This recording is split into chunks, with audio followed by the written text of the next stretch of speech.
This is Sydney from Hajime Model Studios and also one of the admins for Gunpla Builders Tips and Tricks and also two-time Philippine GBWC champion. And we have a special package here today sent to us by the folks at Gundam Central who has decided to sponsor our group. And this is the Special Force Industry Sentinel, or as I like to call it, the very, very nice upgraded GM Sniper 2. So let's open it up and see what we get.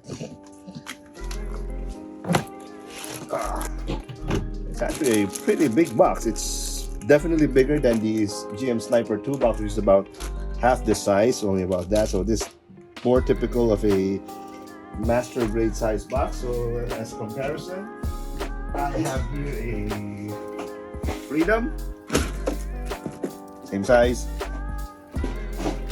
I have a Justice, and I have a Build Strike Gundam. So your typical larger master size, master grade box size. So well, we have the instruction manual here. There you go. It's in Chinese, but as we all know, you don't need to read Chinese, you don't need to read Japanese to be able to build one of these things. So just look at the pictures and then they will pretty much tell you what to do. And upon looking at this now, this actually has interesting thing. It has optional head. So this is the optional Gundam looking head. Comes with a standard GM-esque head here with the single drop-down visor that we see on the GM Sniper. And looking back here, you have the decal placement here. There is a stand also that has a flexible neck here. Just the completed thing. You have what looks like a double shield here. That's from the reminiscence of the full armor Gundam actually. Then you have optional parts here. There's extra leg armor. There's rocket launchers on the arms. Stand. Beam saber placement here on the arm, just like the Gundam Unicorn. Overall, typical master grade. One of the things that actually is special about this kit, I'll show you here, is this one. This is a fully built metal inner frame. This thing is heavy. So you can see here, there's some gold there, then some silver there. All the joints here, these particular joints, they're all metal here. That's metal, that's metal. This is also metal there. Yeah, you don't see this in any Bandai anything. Even the high resolution models that they come out with are not all metal. Definitely not. This thing is heavy. Great articulation right there.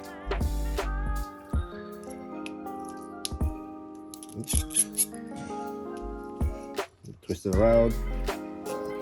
Kicks. Oh, there's a slight ratchet action. Interesting. Toe goes like that. Foot rotates. Yep. Metal inner frame. Very, very nice.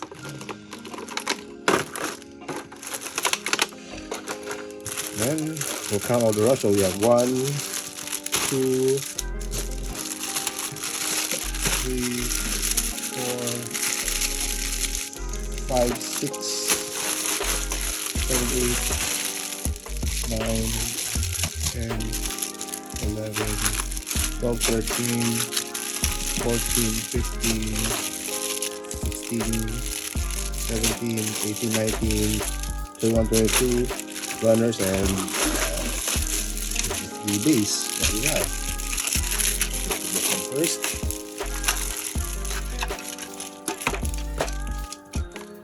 actually, I'm wondering what this thing is for. I first glance at the instruction, I thought this would be a metallic plate, because maybe the inner frame comes with magnetic feet. Well, I guess not. So maybe it's this is where you place all the other accessories, extra hands, extra beam sabers and stuff. So it has a nice nifty place to put there. this comes in one entire runner. And always clean that up once you build it. Oh, this flexible coil stand is actually made of metal. And that pretty much goes like there. This goes like that. And this one goes here, like so. Definitely way better than Bandai's action base. Definitely a lot nicer. And no way this thing would fall. No way this thing would wiggle. Okay, let's take the runners one by one and see what we got. Okay, we'll review the runners one by one and see what they have. And let's start with this blue runner here. So this looks like to be from a beam rifle. Yeah, definitely a rifle part. This round thing's definitely a rifle part. And then one of the things with these Chinese kits is you always wonder what the plastic quality is like. So I've done Taban, I've done TT Hongli, I've done Dragon Momoko, I've done Supernova, and here's the thing, they just get better and better. So if you bought a Chinese kit 5 years ago and you buy one now, they're like way different. The plastic quality is very close to Bandai now. So easiest way to do it is take this and cut it. Yep, that definitely feels like Bandai. So we'll take another set of nippers, sharper ones, blade ones. Oh, look at that.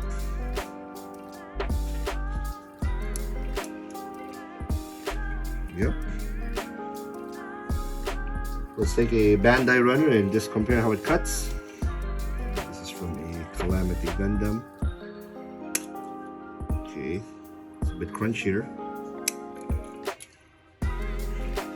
But cut-wise, when you cut it, it's pretty much the same thing. Yep, Bandai is a little stiffer. It's crunchier. This one is a little bit more give. It's a little bit softer, which I think is kind of better. So, see, it doesn't go flying all the way everywhere. And compared to the Bandai one, we cut this one. See, it flies off into oblivion. This one doesn't. That is actually a plus thing. See? So you lose less parts while cutting. And they're pretty much the same, so you still have the white stress marks here. Those have the white stress marks here, so same thing. You will have a better cut if you use a single blade nipper like a God Hand or Display or any one of the Chinese clones. They're all pretty much the same now. So that's the blue runner. The white runner parts here are for the armor part, so that looks like it's like the thruster for the high new heavy weapon system. That's obviously where they took the inspiration from. These are the leg parts. That's the shoulder part. That's part of the shield too. That's also part of that leg thruster there. That is probably a heel cover right there. So same thing with this one. There's two of it because there's two legs. We have a gray runner here, two gray runners. So this is the shield on the arms. This one is the ankle guard. And lots of little bits. This looks like to be part of a head. Then we have another white runner here that has the thighs. That's one more thigh. Oh, these are the head parts right there. So as you can see, there's left and right. There's left and right. So this is the Gundam style head. This is the GM sniper style head over here. And that's for the crotch area. That is for the front forehead area. Yeah. This looks like to be also for the shoulder parts. Another set of blue parts. This is the back area. This is the front chest. This one came off. Looks like this also for the front chest area. This looks like to be thrusters for the backpack. This is definitely the backpack over here. Oh, that's a nice touch. Comes with two daggers and it's already chrome from the factory. So this is an entirely blue runner. So they spray painted this with silver already, so you don't have to do a thing. And we have some yellow parts here for the accent. So that goes in the extra armor parts. Those are thrusters. There's a bunch of stuff here. That's for the neck part. Okay, so there's two of it. Oh wait, that's probably not the neck part because there's two of it. So nope, that's not the neck part. So these are also thruster parts. I think these are for the lower legs. Get a bunch of brown parts. So these are the arm rocket launchers. pistols, shield backing.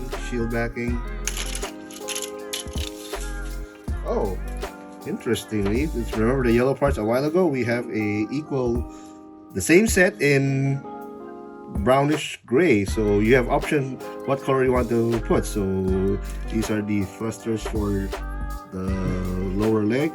This I think is also for the shield. These look like missiles.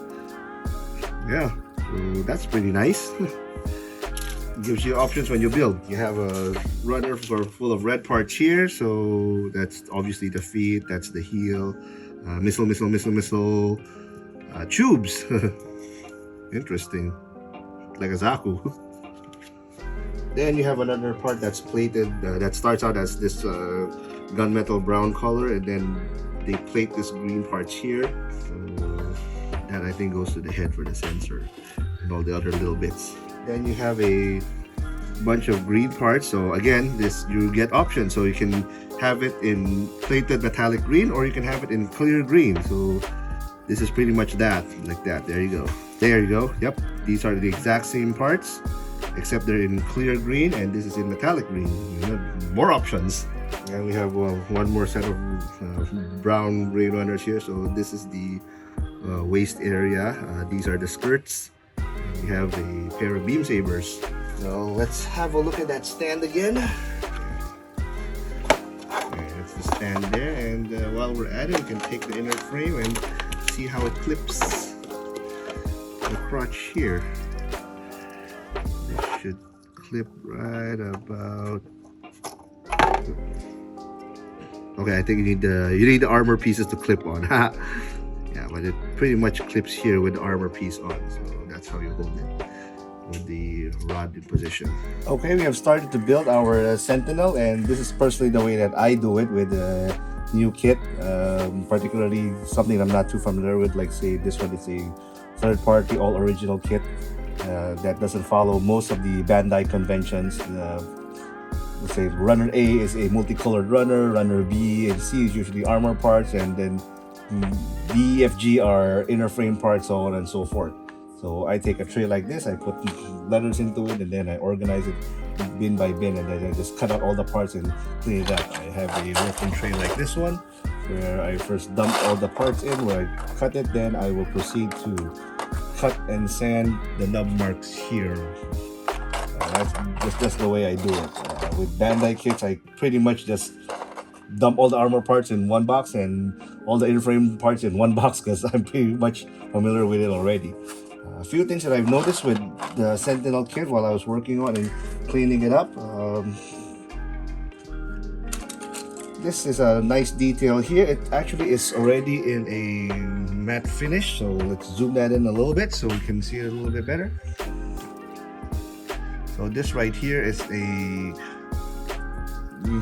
has a matte finish already on the plastic. Usually if it's just plain Bandai kits, it's all some of it's gloss, it's all like glossy finish. This one has a very nice matte finish. This part here too, part of the feet, this is also matte finish. So for you straight builders out there, there's no need to matte coat these parts because it's already matte to begin with. And yes, you can still panel line it. The white armor parts here are not as matte, it's a bit more glossed out, so it's a little bit of shine there. You can see just a little bit of shine. And then most of the parts are actually undergated, like this one here. There, it's undergated like that. I personally do not like undergates because it requires 2 cuts for me to do it. So here, let's take this one. So what I usually do is I cut it once here, and then I cut this little nub here. But still, even after that one, I still have to sand it off. I'm gonna sand it anyway, so if I just have the gauge here, I'll just cut it and then sand it. It's one less step. It's one less step for me actually. That goes there like that. Same thing here. Cut here. Cut there. Sand it like so. Nice clean edge. And the other thing I noticed most of all with the other parts that I've been cleaning up is there seems to be a lot of mold lines that are built into the part. This is just one example of it, where here that nub is there, then that mold line is there. So that's where the two halves of the mold come in. So that's where the joint is. Cut that off, and then you have to sand away that line. It's more than on a few parts. There's a lot more that I noticed than compared with something similar for what Bandai has. So most street builders would not really care about that too much, but I do, and it's kind of unsightly. So it's there on both sides. So I will have to sand that flat and then file it also. Plastic quality wise, it's good plastic, yeah. I'm not too sure what this is though. It doesn't feel like polystyrene. Might be ABS. Not too sure for what they use nowadays for the inner frame parts, or the parts where there are actually joints where it's supposed to be moved. Like this one here, there's a peg that goes in there, and then this of course has to move around like that. This might be replicating what Bandai has, because if this is a Bandai part, this would also be some sort of polystyrene. We'll find out once we throw in some Tamiya cement. If the thing melts, and it's polystyrene, so you know that you can use Tamiya cement to join these pieces. Okay, we've cut out the H runner here. This is the H runner, and it's basically all the hand parts. And these are the hand parts. So it's a 3-jointed finger, and it comes in separate like this one. And some 3 pieces. Apparently, you have to pin each one, and you have a bunch of these antenna-shaped things. Apparently, looking back at the instructions, what you have to do is put them all together like this. Push the pins in like so to lock it in. Well, there you go. That's the problem right there. So this is a bit tedious to do. So it's definitely something different from what I'm used to working with Bandai and other stuff. So you have to push the pin in like so. Yeah, that's not as easy as it is to do with camera, but basically you push the pin in and then you cut this part out, so that will lock the joints in. Something different, tedious definitely, but overall I think you'll get a cleaner hand than compared to what Bandai has, especially in the Verka line, the Sazabi Verka, New Gundam, High New Gundam Verka, where they have the hands splayed out in one entire runner. If you cut and sand each nub, that's really annoying. This is also annoying, but you'll get a better, cleaner hand with this one. Alright, here we have the completed Sentinel, so that's the whole thing there, and this is in its GM Sniper mode. So it's basically this thing, same as the GM Sniper. It has a backpack at the back, so this is the serious military-esque version, and then these are all the option parts that give it the badass Gundam super duper big weapon version. So you get 2 shields here, the one on the left, one on the right. So these are for me, this is reminiscent of a Gustav Karl shield, or one from a Jesta. 2 big bazookas, actually almost as tall as the thing.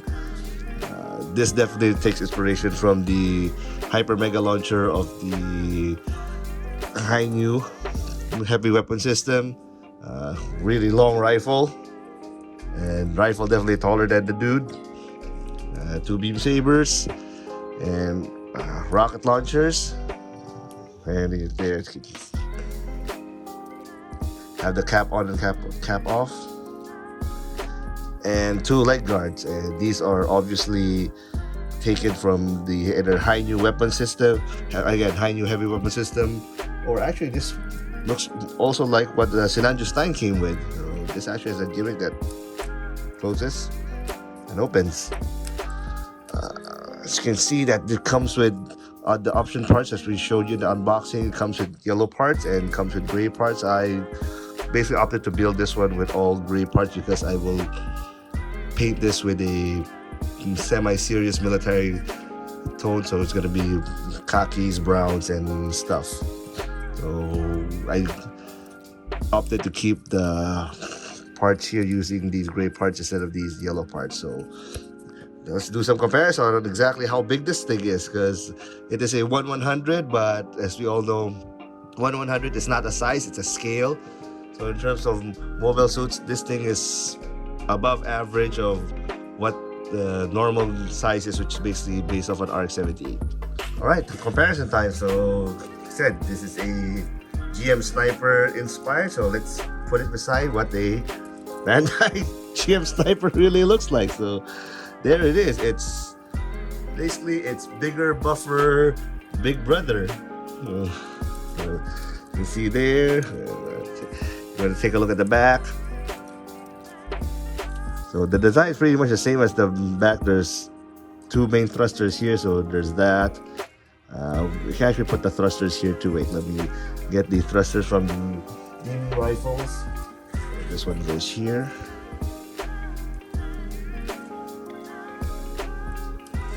One goes there. So basically, it's a bigger, beefier version of it. Everything's bigger and beefier. So side views, it's over there. Both the visors do come down, so this comes down and this also comes down like so. Yep, hey, it's the big bro. Yep, definitely, this is the GM Sniper's bigger, badder, nastier brother in every aspect, both in size, weight, and heft. Interesting part here also that the GM Sniper has the beam sabers here at the back. This one actually carries his beam sabers here on the side. And this is obviously inspired by the Unicorn beam saber. And if you take the beam saber, you can attach it here like so.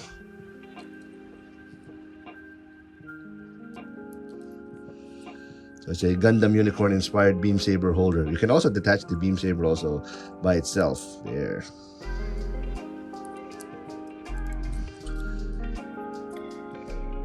Let's compare the rifle itself, the two guns. So this is the standard GM Sniper rifle, and this is the super long range big ass Sentinel rifle.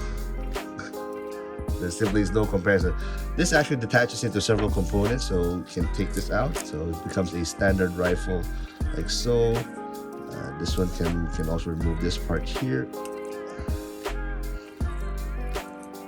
It becomes a little puny rifle, which is a little bit more in line with that one. Yeah, really puny rifle. And I'll compare it with some other mobile suits. So like I said, this is a 1/100.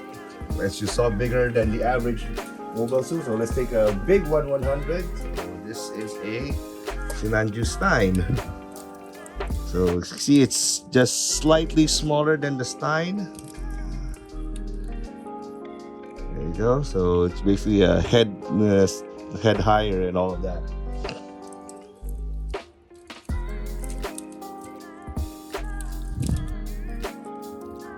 It is definitely bulkier this time.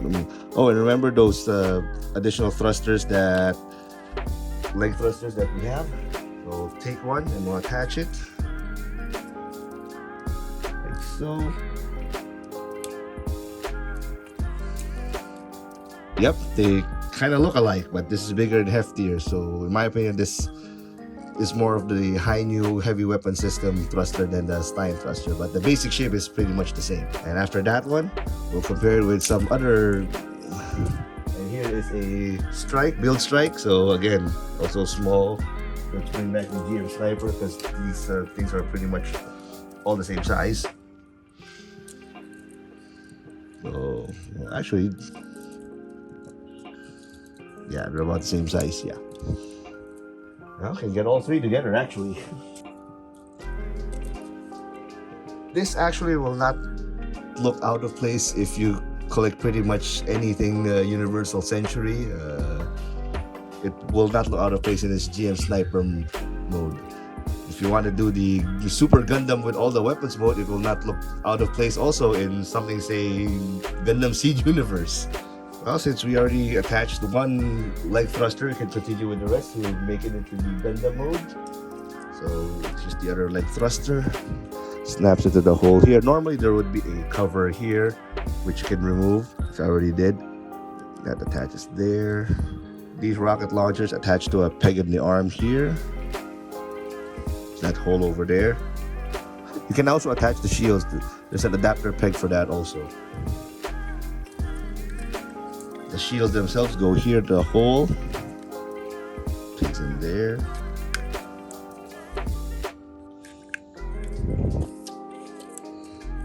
The head just snaps out.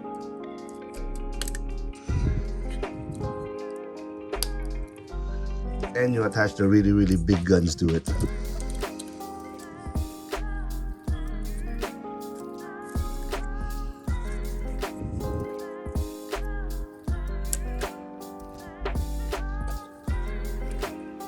There you go, with all the weapons installed. And in this configuration, 80s kids will remember that this definitely reminds them of one of the most iconic super big robots. It's the Macross SDF-1 with its main gun pointed in firing position.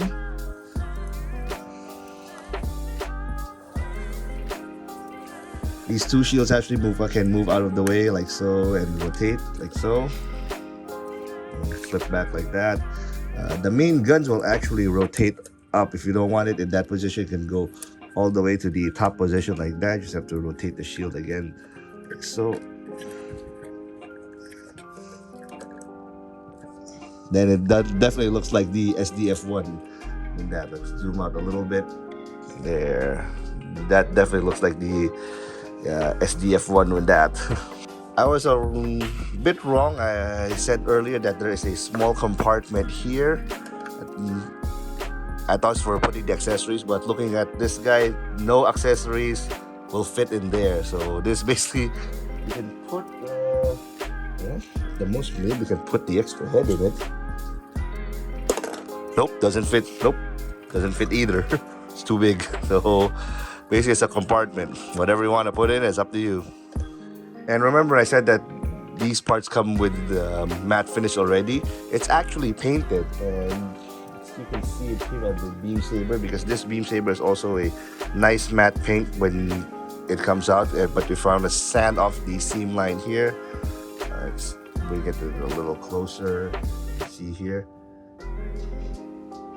So it's matte pink, so it's a bit translucent, opaque. But this is the part where I sanded and it becomes clear. So this thing is painted, and all these matte blue parts are also painted. And if you just want to straight build it and you want to sand out the nub marks, here's the issue with that. It's particularly of interest here in the main gun. Let's take this out.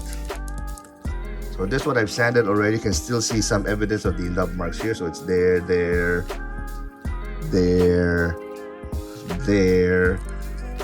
And when you sand it off, it becomes a slightly different color than this one here, so it becomes lighter because again, this is painted in I'm not sure if it's a matte, just a pure matte clear coat, or it's the same color as the plastic that's matte.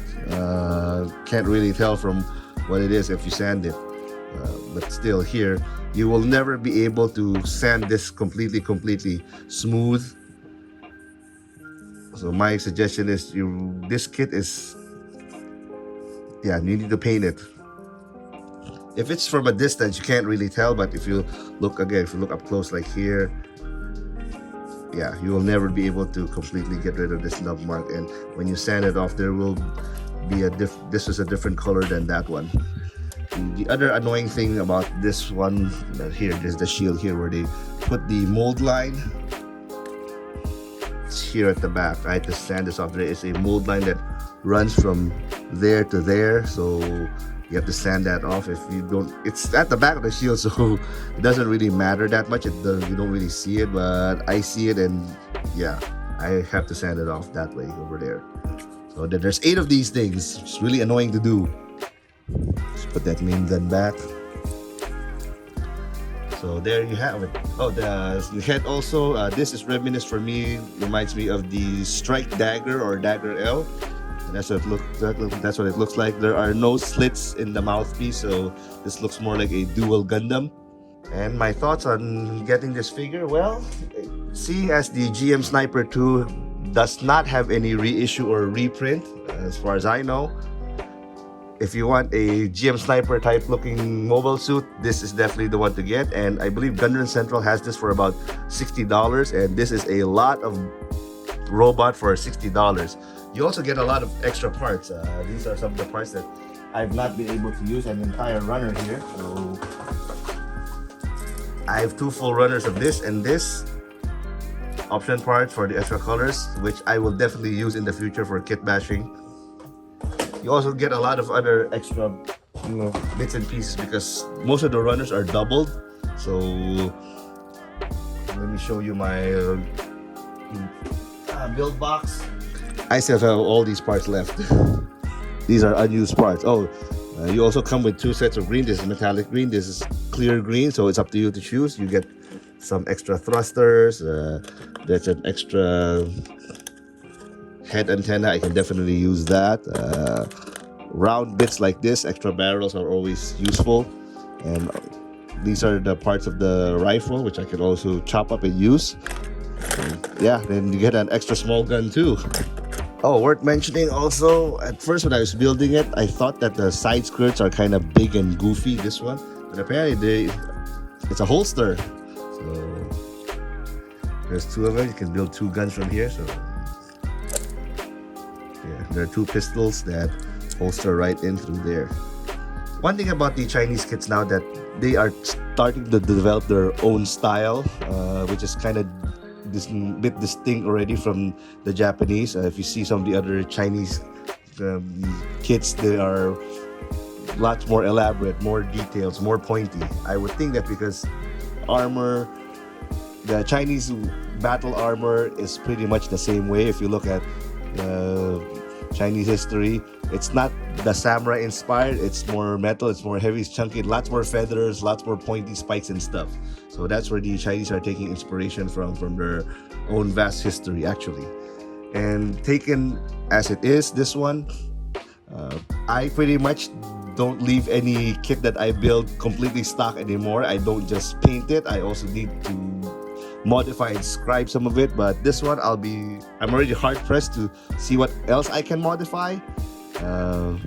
This doesn't leave much else to be done. If this were transported back in time, say 7 years ago, and somebody took a GM Sniper as a base and then bulked it up like this would have been definitely something eye-catching and is GBWC worthy. Again, the parts that you're able to make from this are already widely available. So again, Hyper Mega Bazooka launcher, shields from either the Jesta, which, well, this is actually bigger than the Jesta shield, and then these are also from the heavy weapon system, and these look to be reminiscent of either not the new Gundam or more like the seed kits. This looks like from the heavy arms one, the chest piece. My only gripe is this one for this kit. This part I really don't like, where the ankle this one's the ankle armor. Let's zoom in on that a bit. Let's get the GM Sniper as comparison also. So the GM anchor is here. It's here on the ankle itself, so it pivots this way. So that's the attachment point. This one attaches here. It's a pivot in the middle. There's a ball joint and a pivot, and it's like that. This design for me is cheap entry grade style. So the entry grade RX-78 has this kind of ankle joint. Pretty much HGs also have this ankle joint. I understand why they did it that way. They want to bulk this part up, and it's kind of hard to attach if it's the metal frame's already built. I know, yeah, but just don't like this part. And it makes it a little bit hard to pose, because if you do twist the foot, there, if you twist the foot like that, you twist the foot like that, this kind of deforms into a weird shape, especially, yeah, you can't really get it to play along very well and pose as much, so it's pretty much stuck in one position. Anyway, minor gripe. Most of you guys who buy this will be displaying it in the standing pose anyway. So there you have it, the special Forces Industry Sentinel. For $60, this is definitely a good buy.